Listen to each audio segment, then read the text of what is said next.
Welcome to If These Tables Can Talk, where we offer a unique perspective on a variety of topics. My name is Terry. I'm one of your hosts for today. And next to me, we have Robert. Hello, my name is Robert Ford, formerly known as Mabel. I'm an ex-bounty hunter blood out of Nickerson Gardens. I was charged with first-degree murder on September 28, 2004, and convicted of '05 of first-degree murder. I was sentenced to 50 to life. I've been serving 21 years on the 50 to life sentence. And this is Patrick Pearson, formerly a Trey Hoover gang member, currently doing a life sentence for a gang-related shooting. Looking forward to our conversation today, see what we can offer the people out there. Oh, man, we appreciate you, man. I'm glad y'all here, man, to give something to the people. So let's start with Robert, man. How you doing, Robert? Can you tell me, man, where you was raised at, man, and was it a norm for you to gang bang? Did you come along to it later on in life? How was you introduced to it? I was born and raised in the Nickerson Gordon Housing Project. My mother had me at Martin Luther King Hospital. My first address in the Nickerson Gordon was 1525 East 114th Street, apartment 832. Okay, that's what's up. In that house, how long was your family living there before? Before my departure from society, my mother lived there my first 18 years. Okay, that's good. In the same unit. Right. And was she heavily involved in the community? And yes, she was a pillar of the community. She worked at the preschool, the gym, and a host of other things for the neighborhood. She was a mother to the neighborhood. Okay. So give us a little bit of how you started turning to your teenage years when you started liking girls and you started to look up to people and find your little idols and gang members and things of that nature, man. What attracted you to them, and how did you either gravitate to it or pull away from it? Well, I gravitated to it, through a big cousin of mine. His name is Cockstrong Anthony at the time. And so when I was a child, in my adolescent early stages of living, I started hanging with him. Him and his friends. I looked up to him. They had the pit bulls, and they were big, and had the respect in the neighborhood. So I tried to emulate them. This call and your telephone number will be monitored and recorded. Okay. And when you went out there and you was looking up to Cockstrong and the different people out there, was there anything that your mother was teaching you that you were still holding on to, or was you out there creating a new set of values and morals to have a new understanding? Well, my mother was a Christian, at heart. Okay. She taught me the core values of Christianity. Okay. But I was still fighting against that. I knew at an early age that I didn't like church. Okay. And so by me not liking church, I did things to defy her at an early age, and then it led to me hanging in the street. Okay. Can you give us some of the reasons why you think as a kid you didn't like church? Well, it was just something about it that just never was for me. I wanted to hang out with my friends. Okay. I had to go to every Sunday was church, and so by me going to church, it excluded me from having fun with my friends. Okay. As a child. Okay, so the influence took you in. You got away from the Christian, the morals that your grandma taught you. You're in the streets now. Now the influence of looking up to somebody. Now you emulating his behavior. What is some of the behaviors you started to? Well, it started off with fights. Okay. We came up in the projects at the time that I was an adolescent. It was that. It was all about being masculine. Going body, chest, knuckles, anything that would project as being tough. Okay. Buddha hunts and so forth and so on. Right. Okay, that's what's up. Okay, so when did that translate to the gang? How long before that started? My gang, as it may sound crazy, it started in the third grade. I was going to 111 Elementary in the Nickerson. Okay. I got kicked off of stabbing another student with some scissors. And so what happened with that, they put me kicked me out of that school. Okay. And then they put me to 102nd Street School, which is in Georgetown Project. Okay. And at that time, when you grow up inside of where you grew up in your community, did you find out there was a difference in what you was representing from when you started going to juvenile halls and maybe different schools outside of where you from? Did you start noticing did things change for you? My first change of game came, this was like 1989, 88, 89. I was in the gym, and one of the older cats from the neighborhood, everybody knows his name, Lowe, had on a great sweater. Okay. And he snatched me off the top bleachers and ripped it off of me. At the time, I didn't know nothing about it. And he said, "Man, what you got this on for?" I'm like, "What you talking about?" It was a Raven sweater. Right. And he ripped the sweater off of me and said, "Them your enemy." So from that point on, I never had an issue with nobody from across the track until he introduced me to that. Okay. So now you progressed, and what was the first kind of crimes you started committing? Well, the first crime I ever committed at 9, we broke into elementary. We were stealing VCRs to try to sell to the dope dealers. We got caught, and so they called my mother into 108 police station, and they told her, Miss Barnes, you have to come pick your son up. We caught him breaking into school. At the time, I was supposed to be going to get some bread, rented to some friends. Okay. We ended up going to the school. We broke into school and got caught. Okay. And so when my mother come to get me, she told the police to keep me. Okay. Yeah. And when you went in there and you stole the VCR, was it more because you grew up not having nothing? Did you think you wanted a pair of shoes? Like, what was your motivating factor behind you choosing to choose a VCR? Well, it was just being a follower because my mother always was employed. She always had a job. She always was self-sufficient. She was a hustler. She had many hustles. She sold food in the gym, doing the basketball games, talent shows, and so forth. Okay, so now when you went to, so now we want to get to this next part of when we start going to juvenile hall. Now you're committing crimes for the benefit of the gang, and you're doing that to boost up a reputation. What was those crimes like, and how long did it take you to get caught and go to jail? And then my first time getting caught for an actual crime was in 1996. Okay. With the Los Madrinas for 3 months. Was for attempted murder. And then I got found unfit, so they tried me as an adult and sent me to Eminem, which is Central. So I started out at 16 years old. I was getting tried as an adult for attempted murder. Okay. And then you snowballed into that effect, and then so eventually you got out. So how many times when you were a kid till you caught this case? How many times were you in and out from juvenile halls and county jail? That was my only one. That was your only one? Yeah, that was my only one. At 16, that was the only time I went to juvenile. And then you progressed to this case. How old were you when you caught this case? I was 23 when I caught this case. I went to jail for riding with a concealed weapon in 2003. I got out May 16, 2004. Came back September 28, 2004 for first-degree murder. Okay. Yeah. Okay, so you in and out these prison times, you going through there. What helped you start leaning more towards being positive and changing from Mabel to Robert? Well, I had a celly childhood friend we had wound up selling up, and he had signed me up for a self-help group. Okay. Cage Your Age. And what did you first think when he signed you up for the cell? I was very upset initially. I was upset because, I used to sit in the cell daily and plot and plan, what if, and when I get out, and it kept me stagnated for many years. And so once I went into the self-help group, I sat there and I got acquainted with being able to talk in front of groups of people. That had never happened before. Okay. So did that make you want to continue more self-help groups, or you were just concentrating on finishing the first one? I finished the first one. I finished the first group and led to a second group, then a third group, then a fourth group.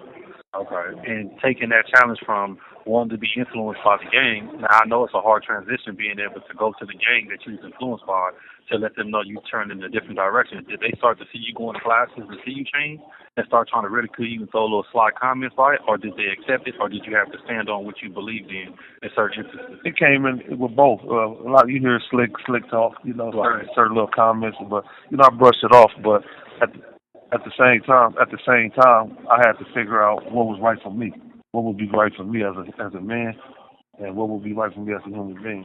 Okay. And I wanted to jump in and ask you a question about that. So at that time, how did you feel? How was you feeling about that? Like, was you nervous about this change? Were you thinking about how they was going to view you, or were you confident in that transition that you was going to make? Well, I came to that conclusion with this when I was sitting in the cell. And one day I came up with this saying. I said, I've been dead for 16 years at the time. Did nobody come to my funeral? Right. So the contributions that I gave to the gang and the sacrifice I gave to the gang, I didn't feel I had received that back in return. And so it was time for me to let my past go and try to build on the future, for the present. Okay, so when you sat down and you started doing self-help classes, and we had all the people and the reputations we built, and when you was tearing down what we built, who was the new people that you wanted to influence and wanted to feel your positive change when you removed the gang member and the gang culture from that lifestyle? Firstly, it was my little brother, because he looks up to me a lot. Okay. My little brother. He wanted to emulate me because I had a reputation of being a certain particular person within the neighborhood, a gangster. Right. And so over the course of time, we was corresponding and writing each other letters and stuff like that. And he had expressed to me how he was hurt that I was gone. Okay. And so that started my mind to even transitioning into want to change. Because I looked at him. I looked at him as my son. I looked at it as a brother. Okay. He was my little brother, but he was my son. Right. And a lot of us go through that, man. So we appreciate that, man. So now you come. Appreciate that. Yeah, we definitely appreciate you, man, transforming, man. We appreciate you just hopping on this podcast, giving a little bit of insight of who you are and what that is, man, and being able to come show the people, because now we still got little brothers out there, and we got to be able to show them. And for the people that's out there listening, you got to remember that Robert Ford, a.k.a. Mabel, was a bounty hunter blood, who he's sitting at the table with me, Terry Richardson, who was a former Crip, and he's sitting here with Patrick Peterson, who was H. Ray Hoover, which the Crips, the Bloods was rivals, and the Hoovers was rivals of the Crips and the Bloods. So we sit here. So now we have Mr.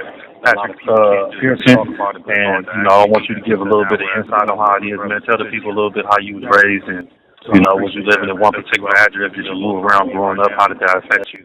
Give us a little insight, please. Right. No, man. I was born and raised in Los Angeles, California. Okay. I'm an LA baby from day one. Originally, me and my mom, we stayed off in Inglewood, off of Centinela and Hyde Park. Okay.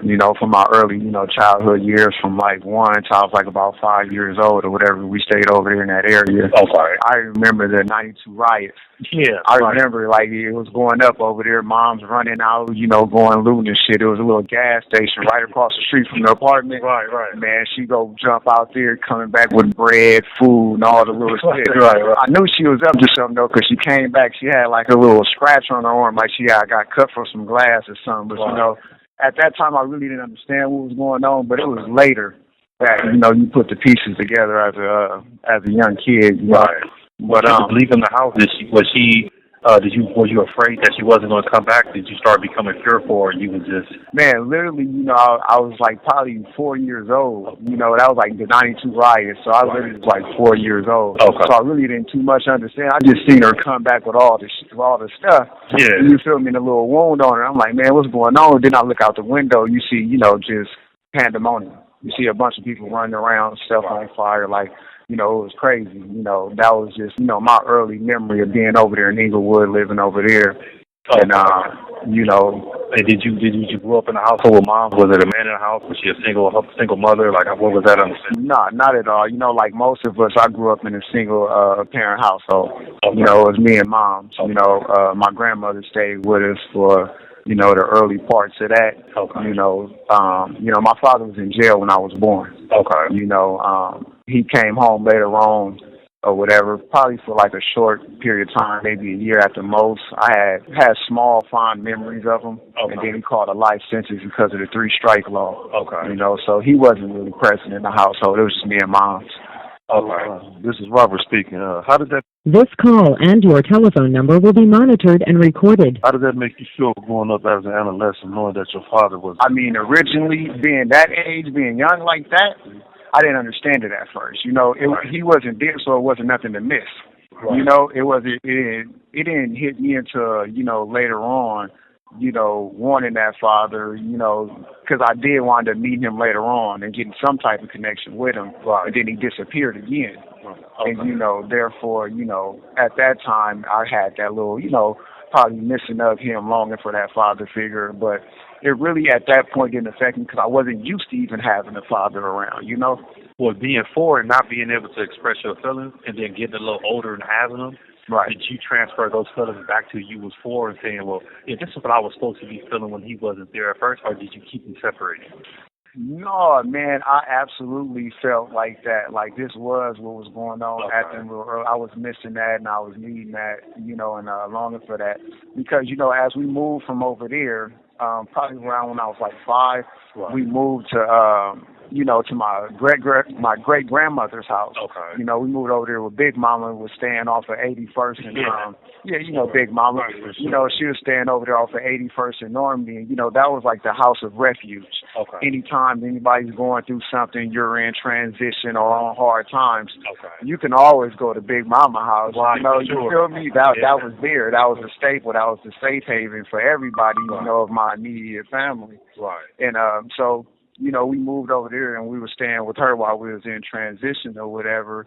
And so I wound up going to Raymond Avenue Elementary. Okay. That was right down the street from over there, okay, for my elementary school or whatever like that.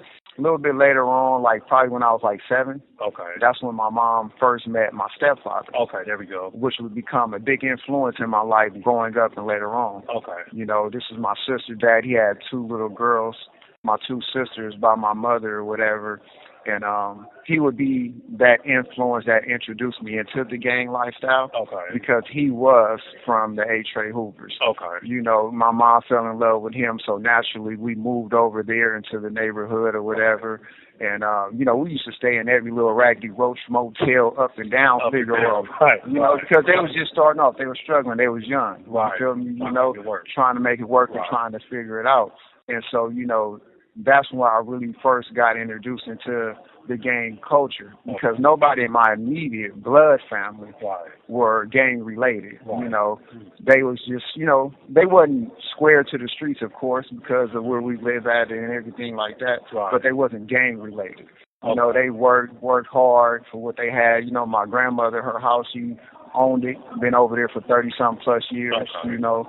So once she met him, that's when it first like got introduced into the gang culture. Okay, so when you started to be around him, when he started to influence you, was mom saying, "Hey, these ain't good things"? Did he correct his behavior, or was it full on emulating who he was, teaching you what he thought he knew, and run off to the streets and go ahead and demonstrate that action?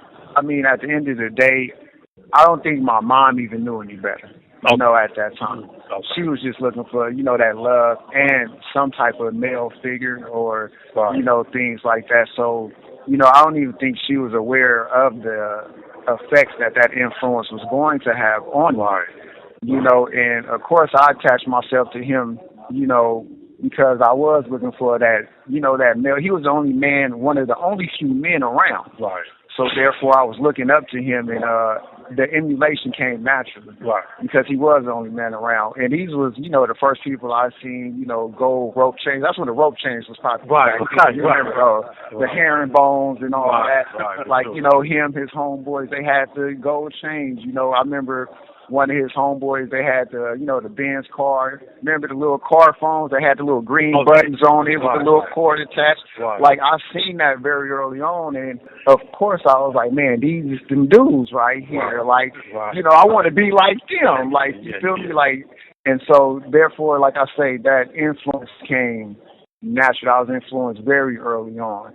It took me a while to really get out there in the streets, because my mom did her best to shield me from it, even though we was over there. Like, I couldn't go outside and play around with them kids and nothing like that. She tried to keep me over with my family, over, you know, with Granny and all of them, like when I wanted to go and interact and go outside and everything like that. It wasn't until my teenage years when I was trying to, you know, find my place, you know, that I started venturing off and trying to, you know, get out there in the streets and everything like that. Okay, so when you was trying to be an adult, when you was trying to grow at this particular time, what crimes did you start off with? What was the first couple of crimes?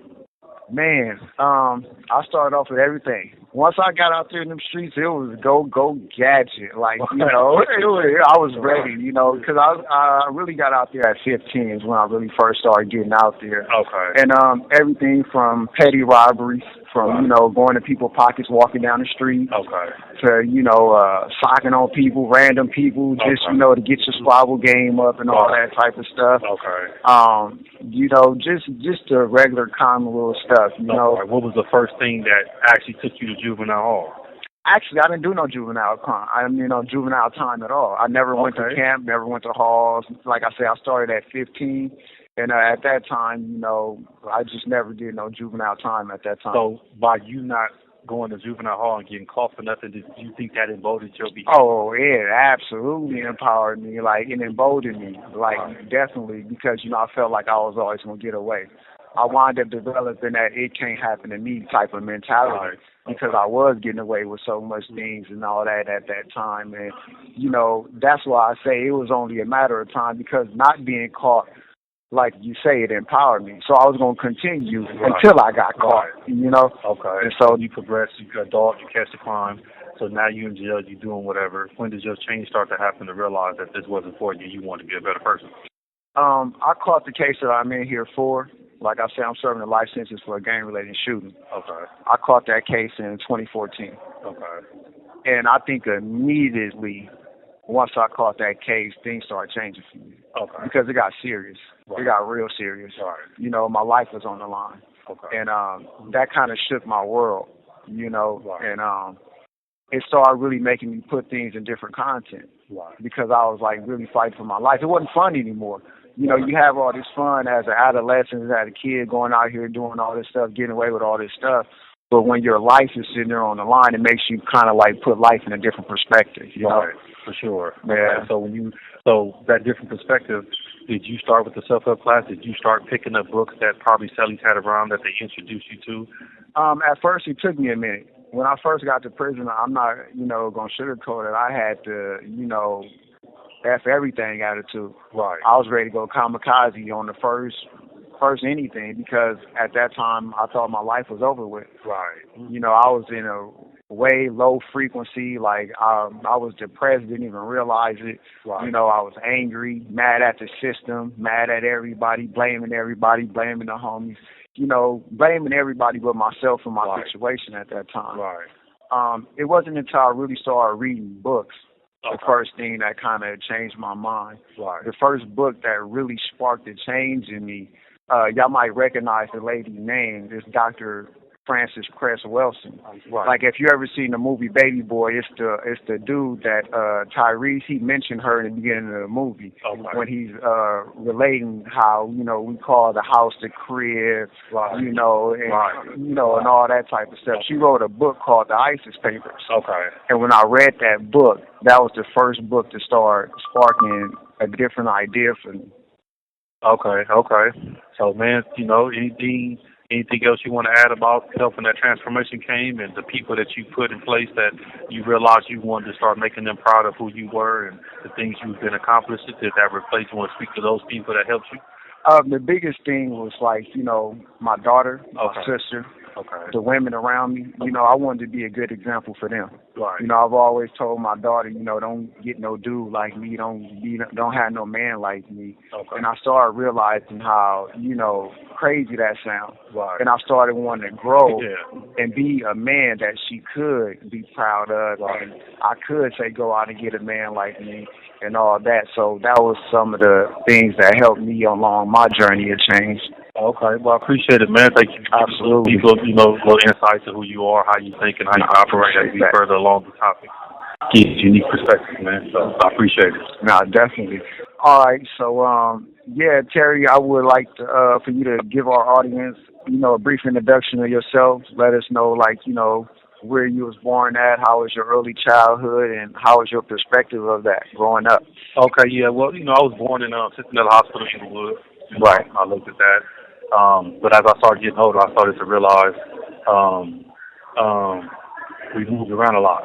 But because my mom had that support of her mom, just wanted to be a mom, I was at my grandma's house a lot while my mom was trying to figure out her financial situation. So that was on 49th in Vermont, 933 West 49th Street. Right. You know, and growing up there, being in that area, running around. And then, you know, a couple of years in between that time, Mom found a stable location, and then I was on 6512 South Van Ness, you know, and that was in the 60s. You know, I transferred from going from St. Raphael Catholic school, and then now I'm going to public school, and now I'm at 59th Elementary. You know what I'm saying? And then being there, it kind of changed my perspective with, you know, coming from one place to the next. And so moving around place from place, like how did you realize that, and how did that make you feel, and how was that as far as building friends and relationships? What kind of wanted me to kind of made me feel like I wanted to stay with my grandma because I knew those families. Because my grandma was there, she had my mother with all her siblings, right. And then all their friends had friends. So I kind of didn't want to go nowhere else because every time I met somebody, they would get snatched away from me.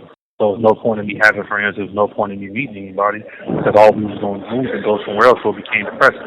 But there wasn't no solid schools or things of that nature. So that helped me say, Mama, take me to grandma's house. Let me go over there to my grandma's house. I'm going to go on the block. And at that time, black people was affluent. So every other house or every house was a black person. So you run up and down the street. And, you know, being there, I realized that there was a protective shield over me. Absolutely. I didn't realize that till later, but I understood what it meant to have family in them locations. Because I was Terry, I was Cheryl's son, you know what I'm saying? Right. I was my grandma's grandson. So when they ran around, they already was building their kids around a protective layer, saying you treat them this kind of way. They wasn't able to develop their own feelings towards me because the kids had the parents that was friends with my mom. So they told them how to, you treat him right, you walk him home, you make sure he's okay. Right. So even without them understanding what that responsibility was, that's what I felt when I went over there. So I didn't have to go fight nobody and do too much of nothing because we was rough. Y'all stop that. It wasn't let's see who the strongest, keep going. It was y'all stop that. Don't be doing that. Right. And then once I transferred and I moved over to the 60s, it's like my mom's single. I have a sister that's a year older than me. So now we're dealing with the duality of sexes. My guys now want to mess with mom. Right. The boys want to mess with my sister. And so is that like where you first got introduced to the gang culture, or was it somewhere else during school, or you being out there in the streets or anything like that? Well, just being with mom at grandma, since she was already infected with the culture. So on 49th, they used to have a pool hall. So I used to go to the pool hall with mom. So the guy she dated, because her mom didn't agree with what she was doing, she would have to take her child with her. So now I'm in the after hours. Now I'm in the pool houses, and now I'm running to the corner for the older guys. So at a young age, I knew that it was like pimps, hustlers, gangsters, and I realized the players. I realized what that was. I was affected by the energy at a young age. And how was you affected by that? Were you infatuated with it? Were you turned off by it? Or like, how did you feel at that early age experiencing that? When I seen it, I recognized it was different, but I couldn't tell how it was different. I just would see this dude in the corner, he have a gang of women on him. And then I see this dude over here, he tough, he's standing like he just did 100,000 push-ups. You know what I'm saying? And he over there in the corner. Right. You know what I'm saying? Then I see the pimp dude over there dressed with women, dressed with, fans clothes on and looking a particular kind of way. Then I seen the dude over there with all the jewelry on getting money. So I recognized it, and all of it had a different kind of energy. So I was like, damn, okay. So, each one of them, when they dealt with me, I kind of felt proud to be able to go to the store or do what they asked me to do because I felt like I was around somebody that was influential. Okay. So when was it, how old were you when you first actually got introduced into the game? I would say I started getting familiar with it, I would say 11 or 12. So when we moved to the 60s at that point, my sister's there. She's a year older than me. So usually when she's 12, I'm 11. Of course, they'll track eyes 2-3 years older than what they actually are. Right. You know what I'm saying? So now the 15-year-old boy is like, oh, there goes the girl and have the sister. And I didn't know I was getting attacked for being a little brother. Because at that time, I didn't know that the little brothers were supposed to protect their sisters. But they was already trying to make sure to deter me from thinking I can protect my sister in the streets. Right. So that's when I realized my protective layer was gone now, and now I would have to take the role of being a son and a brother because it wasn't those manly influences around that was protecting my mom and my sisters in the places. Now we was on our own, and I had to deal with the outside influences that not necessarily wanted to do harm to my family, but wanted to be around them and infuse some negativity. And so during the course of that, right, when did you initially know that you wanted to be from 60s, and why did you want to be from 60s? My sister ended up meeting her baby daddy. So he came through the front door, smiling and cheesing, His name was Jason. He introduced me with that infectious personality he had, that smile, that love, that was outside. What I found out later, that was outside from what he was showing us. He was a different character. But what happens is, a lot of times when you grow up in a house with single mothers, they protect their daughters more than they protect their sons. And the men that they protect their daughters from, they don't protect their sons from. You know what I'm saying? So they want us to say they don't want the daughter to be molested or treated a particular kind of way because of their past experiences. Right. But not realizing as a boy I could be manipulated too. So they allow me to get in the cars with the guy that my mom wouldn't let my sister get in the car with. And then they start mentally manipulating who we are. It's not more of a sexual understanding of what that is. So I want to pose that same question to you. What were the first crimes and all that you were getting involved in and committing at an early age? Well, we had like an orange and lemon tree in my backyard. So for some reason, we thought it was fun. Right. We would just see people walking down the street in cars. We start throwing them at their cars. You know what I'm saying? This call and your telephone number will be monitored and recorded. We'll see a bike, and we'll just pick up the bike and ride off with it. We'll see some pit bulls, some baby pit bulls. We hop in the gate, fill in the pit bulls. Right. You know what I'm saying? So that's how I kind of, somebody's window will be open, we'll climb in the window. And so did you do juvenile time? Did you go to juvenile halls or camp, anything like that? Yeah, me and my cousin, we actually committed a robbery in Inglewood. And we went to jail. I was in Los Angeles in Central. You know what I'm saying? I was in M&M module. I was there for a few months, and then they gave me house arrest, and I ended up getting out. That was like my only stint of facing a robbery, put me on house arrest. I finished what they told me to finish, and then after that, it wasn't until I was 18 years old that it started to become a pattern of behavior that I started coming to jail. Okay. So even leading up to, you know, your offense that got you in here at this time serving this sentence, what was that, and on that journey, when did that change spark? When did that idea of, like, look, man, like this ain't it. Like, I need to make a change for myself. When did that happen? I was having it a lot of the time. To start off first, being in jail, you know, of course, my girlfriend not coming to see me. She cheating on me. Of course, I don't want to be. You know what I'm saying? We all went through that. Right. I can't be violent in the sense that I want to. Like, I'll do something to him, and he did that. She got me this, and she got me feeling this kind of way. So that was my initial thing, but that was selfish and being able to try to have power and control over that situation. And then, you know, when I sat here and I had that time, it still didn't register to me. I was still in jail committing crimes. I was still bringing in drugs. I was still adulting in it. And then I had an aha moment. I went to the hole one day, and one of the CEOs actually said, "Hey, Richardson," I said, "What's up?" He said, "I know things happen, but why it's always happening to you? Why are you always back here?" Right. And I thought, like, hey, why he talking to me like this? Because we was bred to hate the police. We wasn't talking about what really happened. So why he talking to me? Right. You think I won't come back here again? So I was delusional in that sense. So around the time when I got out there, I talked to my mom, and she said, "Son, like, can I ask you a question?" Like, "Yeah. You've been gangbanging a long time since you've been a little kid. Like, am I going to see you die in prison?" That was my second thing. And I'm like, Mama, you ain't going to see it, but I still wasn't trying to change at that point. And then my son, that's what got me. His mama called me one day. At the time, I was dealing with illegal devices. I had a cell phone. And she said, "Son turning bad." He came home with a black eye. And I called, and I said, "What's up, son? Why you got a black eye?" "Oh, nothing, Dad. Me and 3 other Mexican guys and a black eye, and we're just fighting." So when she got on the phone, I said, "He's from a gang." And my father kicked in. Right. And I said, "No." I called him on the phone. "Where you from, son?" They didn't tell me. This call and your telephone number will be monitored and recorded. I knew at that particular time that I had to change, so I told him, "If you change, I'll change." You know, and of course he didn't, you know, he's going on his path, but I said, "You know what, I'm about to go back to being a son and a father." Right. You know, and that was my first change, and that's what helped me take me over the hump, and I just started telling people, like, "Hey, man, I'm kind of done with this, bro." Right. You know, and so even when you made up your mind for that change, like, how did you feel? Were you confident in that change? Were you worried about that change? Because, you know, we live our whole life building this reputation, right, this persona, right, and all this other stuff. And how was it knowing that you was going to give that up? Was that something that you thought about? Was it hard? Like, you know, like, how did you feel in them moments of making that change?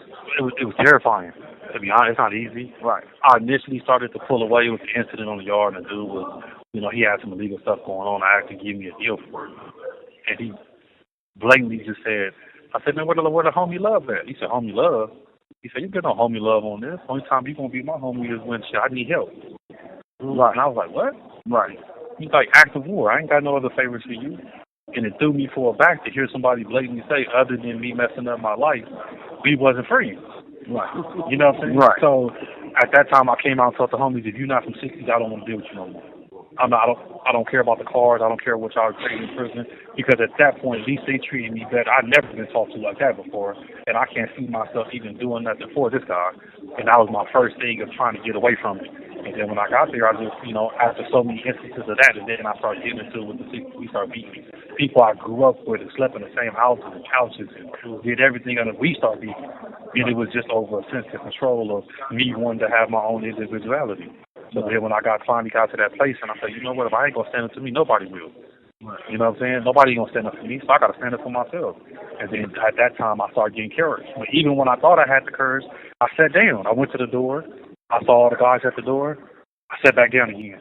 Right. Yeah, I got back up again. I went to the door. I looked at them again, and then I sat back down. And the third time I got up, like, "Hey, man," I just called them to the door and said, "Man, I'm done, man." Right. You know what I'm saying? And then at that point, like, "Yeah, like, what's going on?" And they just looked at me and said, "Man, we still love you, man. That's what's up, man. Like, go on your journey." And I can attest to that. You know, we've been doing this over 10 years now, our friendship. And I remember when you started your transition, right. you know, Westwood was selling. Yeah. I came to the door, you said, "Babe, I'm through with it." Yeah. You know what I'm saying? I look, because I'm like, "No, not you." You know what I'm saying? I was like, "No, not you." But since then, you know, I've seen your growth. Right. I've personally seen your growth. It kind of encouraged me also. You know Right. what I'm saying? Because this wasn't it. Right. This wasn't it, man. Right. So yeah, that's all I wanted to do. I appreciate it. Yeah, no, and personally, like I say, no, it was a tough transition for me as well. Right. It was very hard. Right. It took a lot of courage, a lot of thinking about it, a lot of dwelling on it. So, you know, I commend you and my brother Robert for that change because it's not an easy transition. Right. It's not. It takes an extreme amount of courage to make that transition. But, you know, I don't know how you feel, but now today, Right. you know, it's such a stress relief. And it's just so much more positivity happening around me Right. and coming through me. Right. And, you know, I just want to know, do you brothers feel that same way? Do you feel that, you know, that boost of positivity? And how do you feel now today after making that change? Well, I feel wholeheartedly great because now not only in the midst of my transition, I end up meeting my wife, who actually had another son that was 2 at the time. Mm-hmm. So all the things that I wanted to change, I was right here dealing with it. I was married on the streets before. Now I'm divorced. I wasn't with my son no more. But now I get a chance to infect somebody else, a whole new person that's going to believe in me. Right. Am I going to ruin that? I got a child that's 2 now, a little boy, that doesn't have this father around. Am I going to go implement the same things I did with my son? Because my son is in jail now. I don't never want to give him what that was. So that coming at that time gave me the right amount of responsibility to say, you know what, I'm responsible for how I act. I'm responsible for the things that I do because somebody is watching me and figuring out how to create. You have 60 seconds remaining. So, you know, that's good. Right, man. Thank you, fellas, man. It was a good introduction, good conversation, man. I appreciate y'all sharing y'all stories, man. And, yeah, man, come tune in to us, man. You know, if these tables can talk, man, we're going to be having these conversations, man, different topics, and we just hope to bring some type of positivity to the people out there, man. Keep notes and tune in. If these tables can talk. Yeah. If you got any questions, subscribe, like in the comments, and share, and we'll answer whatever we can answer to give you a unique perspective of what that is. Thank y'all for tuning in and listening and taking some time. Hopefully it affects y'all in a positive way, and we catch y'all in the next episode. God bless. God bless. If these tables can talk, these tables can talk, these tables can talk, these tables can talk, these tables can talk.